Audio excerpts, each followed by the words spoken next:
You are about to learn one of the biggest secrets in the history of the world.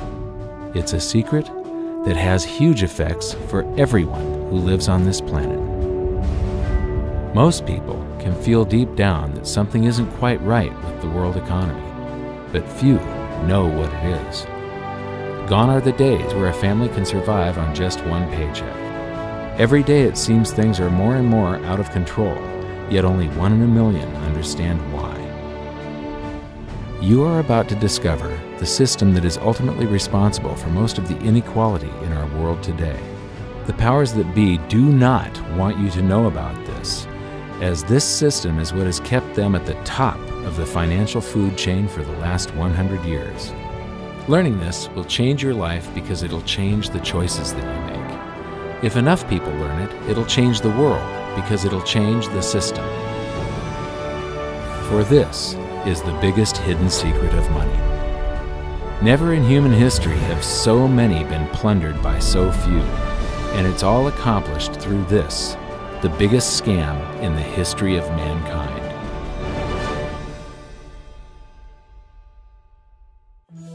They say that money doesn't grow on trees, but the truth is that the modern banking system creates currency far faster than trees can grow. Most people don't have a clue how currency is created. Economists and bankers make it sound so complex that people think they can't understand it. But I'm going to strip our monetary system down to its essence so that you can see the scam behind the curtain and just how it affects you. Every modern society creates currency in pretty much the same way. But since the US dollar is the majority of the world's currency, I'm going to use the United States as our example. It all starts when some politician says, "Vote for me and I'll make sure the government provides you more free stuff than my opponent will." But there's no such thing as a free lunch. So to provide that supposedly free stuff, the politicians vote for the country to spend more than its income. This is called deficit spending. To pay for that deficit spending, the Treasury borrows currency by issuing a bond. So what's a bond? If you think about it, a bond is really nothing but a glorified IOU. It's a pretty piece of paper with numbers printed on it that says, "Loan me $1 trillion today, and I promise over a 10-year period I'm going to pay you back that $1 trillion plus interest." But what you need to understand is that Treasury bonds are our national debt. These glorified IOUs are to be paid back by you and I and our descendants through future taxation. Therefore, when the government issues a bond, it steals prosperity out of the future so that it can spend it today.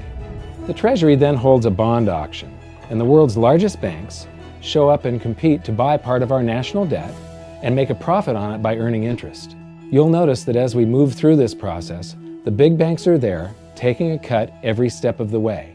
This isn't by chance, as you'll see shortly. Then, through a shell game called open market operations, the banks get to sell some of those bonds to the Federal Reserve at a profit. To pay for the bonds, the Federal Reserve opens up its big old checkbook and writes bad, bogus, counterfeit checks that should bounce because they're drawn on an account that always has a zero balance. There isn't 1 penny in there. To quote from the Boston Federal Reserve, "When you or I write a check, there must be sufficient funds in our account to cover that check. But when the Federal Reserve writes a check, there is no bank deposit on which that check is drawn. When the Federal Reserve writes a check, it is creating money." The Fed then hands those checks to the banks, and at this point, currency springs into existence. The banks then take that currency and buy more bonds at the next Treasury auction. But what is a check? A check is also an IOU. When you write a check, you're making a note that says, "Here's my IOU for cash. All you have to do is go to the bank and pick it up." Now, it's very, very important that you understand this process because we're going to come back later and show you the devastating effect this has on you. The Treasury issues IOUs, bonds. The banks then buy those IOUs with currency. The Federal Reserve then writes IOUs, checks, and hands them to the banks in exchange for the Treasury's IOUs, the bonds. And currency is created. So what's really happening is the Federal Reserve and the Treasury are just swapping IOUs, using the banks as middlemen, and abracadabra, presto, currency magically springs into existence. This process repeats and repeats over and over again, enriching the banks and indebting the public by raising the national debt. The end result is that there's a buildup of bonds at the Federal Reserve, and currency at the Treasury. This process is also where all paper currency comes from. The Federal Reserve and the government mistakenly call it base money because they didn't watch episode 1 of this series and they don't know the difference between money and currency. But I will correctly refer to it as base currency because it is not money. It is currency, and as we've learned, there is a big difference. Money has to be a store of value and maintain its purchasing power over long periods of time. We learned in episode 1 that earlier in our history, our paper currency was just a claim check. It was a representation for real money of intrinsic value, the gold and silver that was held on deposit at the Treasury. You could walk into any bank and slap your currency, like say a $20 bill, on the counter and redeem it for real money, a $20 gold piece. But now, this base currency that's piling up back here is really nothing but a receipt or a claim check on an IOU, that bond. So it's really nothing but a supply of numbers. The Treasury then deposits the newly created currency into the various branches of the government, and the politicians say, "Hey, thanks for that." And the government does some deficit spending on public works, social programs, and war. The government employees, contractors, and soldiers then deposit their pay in the banks. Now, this may come as a shock to you, but when you deposit your currency with the bank, you're not actually depositing it into an account to be safely held in trust for you. Instead, you're actually loaning the bank your currency, and within certain legal limits, they can do with it pretty much anything they please. This includes gambling in the stock market and loaning it out, at a profit, of course. Now this is where the machine of currency creation really gets cranking, because this is where something called fractional reserve lending comes into play. Fractional reserve lending is exactly what it says. The banks are allowed to reserve only a fraction of your deposit and loan the rest out. Although reserve ratios may vary, I'm going to use a 10% reserve ratio as our example. If you deposit $100 in your account, the bank can legally take $90 of it and loan it out without telling you. The bank must hold $10 of your deposit in reserve just in case you want some of it. These reserves are called vault cash. But why does your bank account still say you have $100 if the bank has stolen $90 of it? Because the bank left IOUs it created, called bank credit, in its place.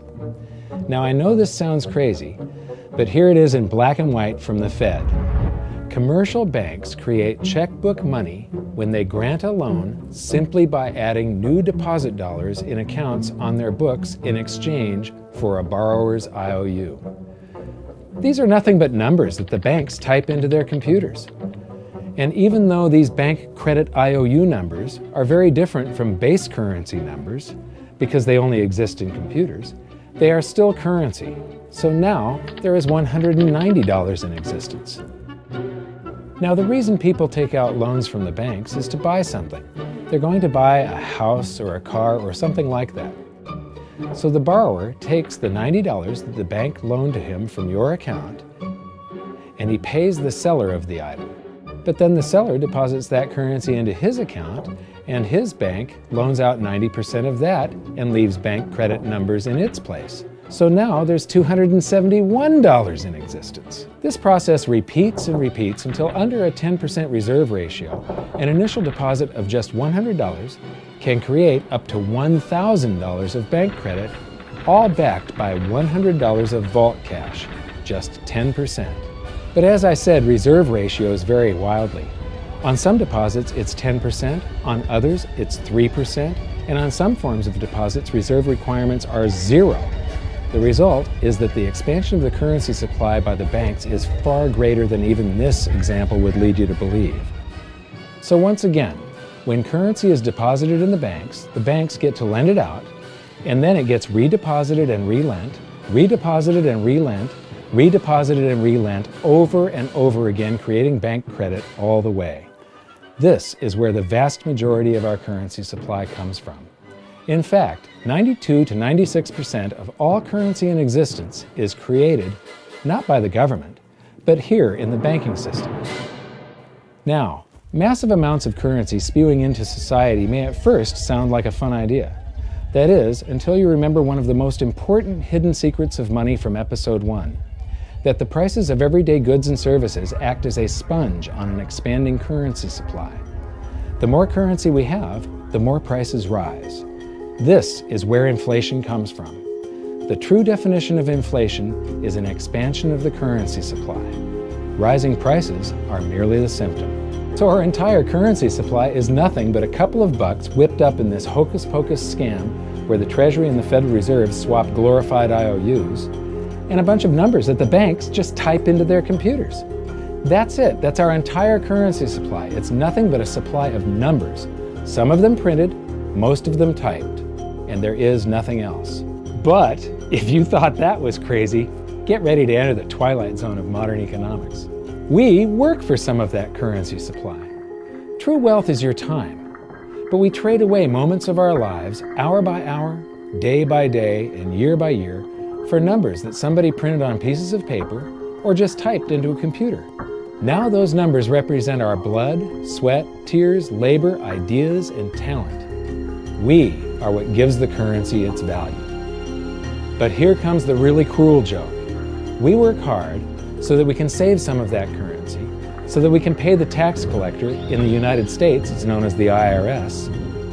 They then turn it over to the Treasury so that the Treasury can pay the principal plus interest on that bond that the Federal Reserve bought with a check drawn on an account that has nothing in it.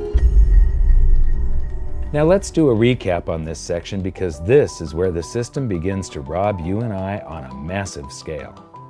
Much of our taxes are not used for schools, roads, and public services, but to pay interest on bonds that the Federal Reserve bought with a check drawn on an account that has nothing in it. The Federal Reserve is committing fraud.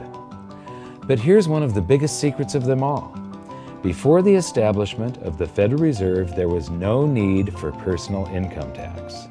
The Federal Reserve was created in 1913, and that very same year, the Constitution was amended to allow income tax. Do you really think this was just a coincidence? Ask yourself how much income tax you've paid over your lifetime. Much of it has been silently siphoned away into the hands of those who own the system. Yes, this system has owners. Who they are is an even bigger secret that we'll get to shortly. But first, we need to understand the mumbo-jumbo of the so-called debt ceiling.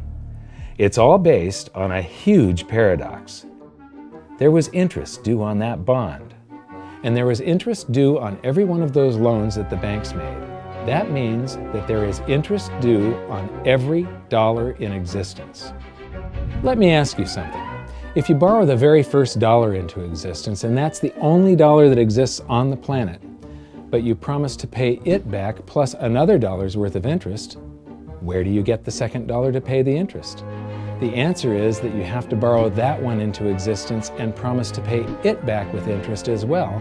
So now there are $2 in existence, but you owe $4, and so on and so on. The result is there's never enough currency to pay the debt. There is always more debt in the system than there is currency in existence to pay the debt. Therefore, the whole system is impossible. It is finite. It will come to an end one day. What would happen if the government stopped borrowing to do deficit spending? Are the payments on those treasury bonds going to stop? What would happen if the public stopped borrowing and going deeper into debt? Are your house and car payments going to stop? No.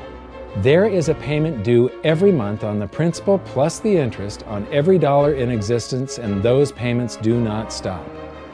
If we stop borrowing, then no new currency is created to replace the currency that we used to make those payments. Whether you're making a payment on a loan or paying tax to make a payment on a bond, the portion of the payment that goes to pay off the principal extinguishes that portion of the debt. But the debt also extinguishes the currency. Currency and debt are like matter and antimatter. When they meet, they annihilate each other. If we just pay off the principal only on all the loans and bonds that exist, the entire currency supply just vanishes. So if we don't go deeper into debt every year, look what happens. The whole thing goes into a deflationary collapse under the weight of those payments. Politicians and pundits alike talk about balancing the budget, paying down the debt, and living within our means. They don't understand that that is deflationary. It is impossible to do under our current monetary system without collapsing the whole economy. This is why any talk of a debt ceiling is not only ridiculous, It's delusional. The system is designed to require ever-increasing levels of debt just to continue. And that's why politicians will always kick the can down the road and raise this so-called debt ceiling over and over again until the whole system finally collapses under its own weight. In other words, they don't want it to collapse on their watch. The Founding Fathers of the United States knew the dangers of central banking and fought to free themselves from this very thing. The Revolutionary War started out as a tax revolt, but now we must pay tax just to have a monetary system.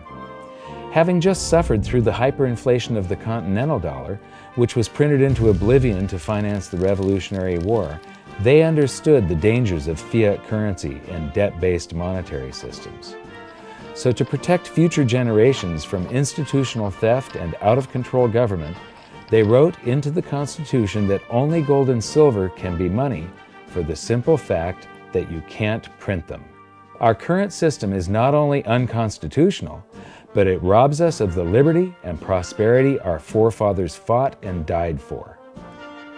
We are all feeling the effects of ignoring the Constitution right now. By forcing more currency into circulation, our purchasing power is diluted. Inflation is a slow and insidious stealth tax that is simply the result of this debt-based monetary system. This system empowers and benefits those who create the currency and receive it first, as they get to spend it into circulation before it has an effect on the economy. They're stealing purchasing power from you and transferring it to the banks and the government every hour of every day because of this false monetary system. And it's not like the people at the top don't know this. To quote the Federal Reserve, the decrease in purchasing power incurred by the holders of money due to inflation imparts gains to the issuers of money. This is a fraud. It is a pyramid scheme, it is a Ponzi scheme, it's a scam, and it's a lie. Our entire monetary system is nothing but a form of legalized theft. But here's the biggest con job of them all. The Federal Reserve is not federal, it has stockholders. There is no federal agency that has stockholders. What's a stockholder? A share of stock represents a percentage of ownership in a corporation. So the stockholders are the owners of that corporation. Therefore, the Federal Reserve is a private corporation with owners. And you can see it for yourself if you go to the Federal Reserve's website, and it will say, the stockholders receive an annual dividend of 6%. Now we know that the stock in the Federal Reserve was originally issued to the largest banks in the United States. But because of mergers and acquisitions through the years, you can't actually trace who owns the stock in the Federal Reserve. That's a very closely guarded secret. My guess would be that the owners are those primary dealers, the banks that get to make a profit by selling part of our national debt, those bonds, to the Federal Reserve, who buys them with a check from nothing. Then we pay tax to pay the principal and the interest on those bonds so that the Federal Reserve can pay the banks a 6% dividend. Don't be alarmed if you don't quite comprehend the deception of this system at first glance. Very few people do. It is purposely complex. The economist John Maynard Keynes once wrote, "By this means, government may secretly and unobserved confiscate the wealth of the people, and not one man in a million will detect the theft." I believe that presented correctly, anyone can understand this system, regardless of how complex it is. So let's do a recap and break it down even more. The way the system works is that, step 1, the government creates glorified IOUs. These bonds increase our national debt and put the public on the hook to pay it back. Step 2, IOUs are swapped to create currency. The Treasury sells the bonds to the banks.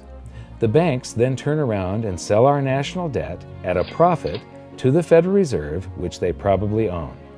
The Federal Reserve then opens its checkbook that doesn't have a penny in it and buys those IOUs with IOUs that it writes, checks, on a checking account that has a zero balance. Then they give those checks to the banks and currency just springs into existence, and then the whole process repeats. This results in a buildup of bonds at the Federal Reserve and currency at the Treasury, which is really just a supply of numbers. The Treasury then deposits the numbers in the various branches of the government, and we get to step 3. The government spends the numbers on promises, public works, social programs, and war. Then the government employees, contractors, and soldiers deposit their pay into the banks. And we get to step 4, where the banks multiply the numbers by magically inventing more IOUs through fractional reserve lending, where they steal a portion of everyone's deposit and lend it out. That currency gets redeposited, and then a portion is stolen again. And the process repeats over and over, magnifying the currency supply exponentially.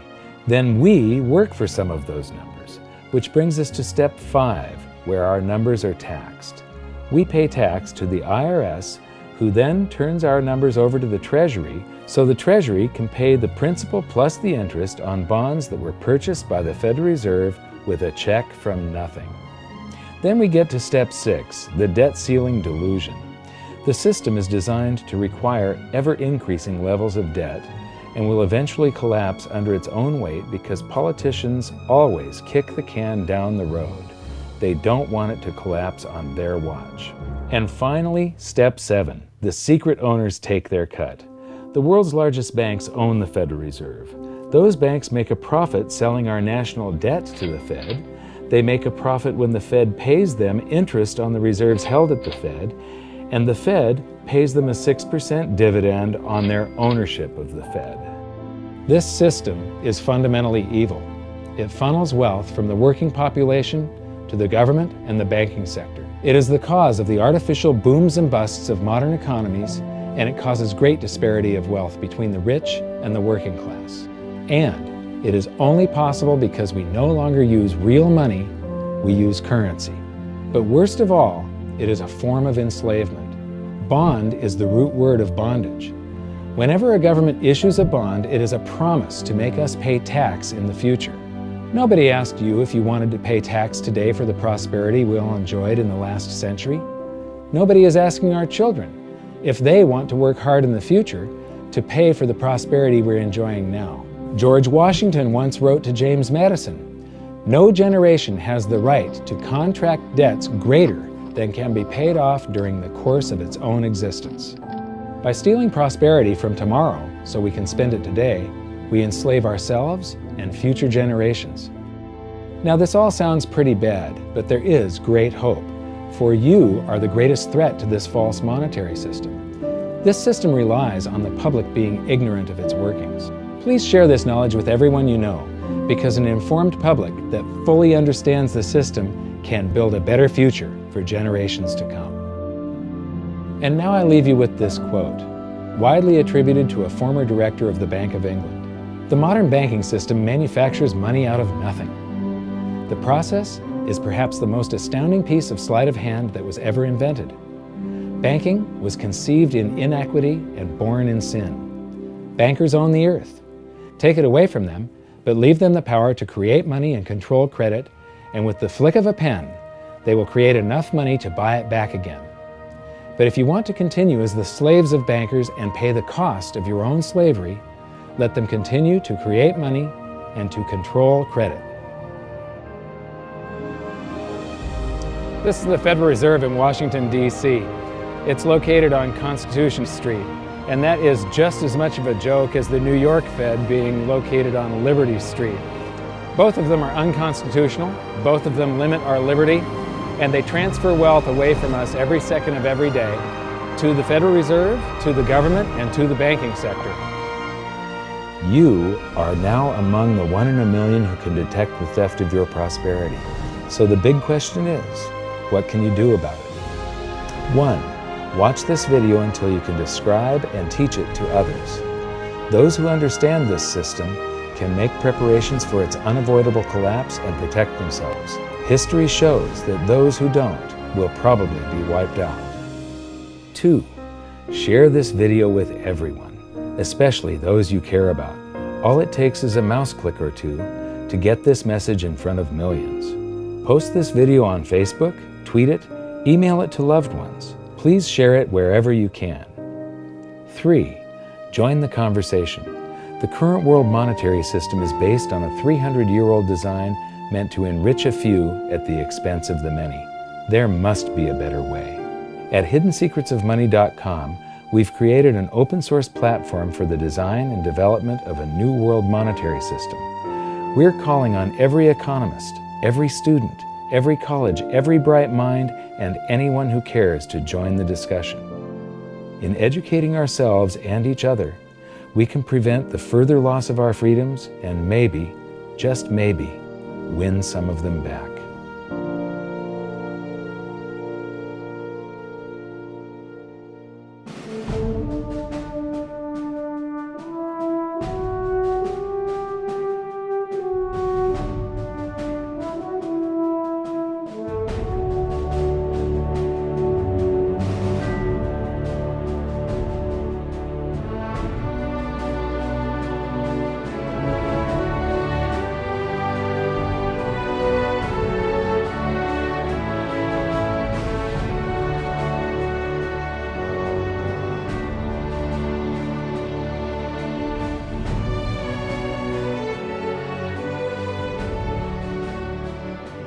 I think your episode 4 is very beneficial, very helpful. It's going to introduce these ideas to a lot of people, and like I've just been talking about, we have to change people's mind, and the more they understand it, the better.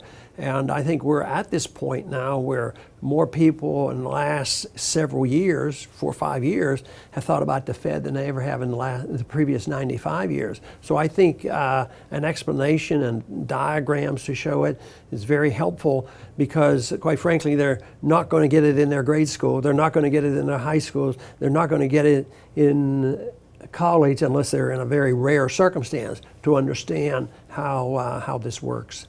You know, for years before I got involved in really studying gold and some of the things I write and talk about today, I was a monetary economist for decades. You know, in your video, you talk about the primary dealers. I was chief counsel and chief credit officer, one of the largest primary dealers for 10 years. So I had an inside seat on the Treasury market and have the privilege of working with several former vice chairmen of the Board of Governors, Manley Johnson and David Mullins, going back to the 80s and 90s. So I'm very immersed in what you were talking about. And I thought it was extremely accurate, extremely clear. I didn't think you were stretching on any points. It was really like something out of a PhD course, except that it was very easy to understand. I think it's accessible. I think we're seeing a little bit of a revolution in communications in the following sense. You know, as you point out, the Fed was created in 1913. Well, in 1913, there was no web, there was no YouTube, no Twitter. There was really no one to kind of stand up and oppose the Fed or call them out, if you will, or really get into a discussion that everyday Americans could follow. That's not true now with social media and everything else. You can reach out to millions and tens of millions of people and tell them what's going on. I think you've done that. You've done it successfully. I applaud it. I think this is a great video. I look forward to seeing it again. I know millions of people will enjoy it. Well, as we know, the Federal Reserve believes it can create money out of thin air, not realize money is supposed to represent real products and services. And what people don't realize is when the Fed does that, in effect, as Keynes pointed out, it's a form of taxation. It's a form of confiscation. And because people don't see it, the politicos get away with it, but it also undermines social trust. It just is corrosive throughout society. We're going to have a lot of turmoil in the coming years, but it's going to be the kind of turmoil that leads to positive things. So don't despair. Get out there and fight, because the tide is going to turn. This is going to be the statist's last stand. Thank you. This episode of Mike Maloney's Hidden Secrets of Money was brought to you by GoldSilver.com and the new Silver Pegasus Round. To learn how to protect your family and turn the coming economic storms into opportunity, visit GoldSilver.com.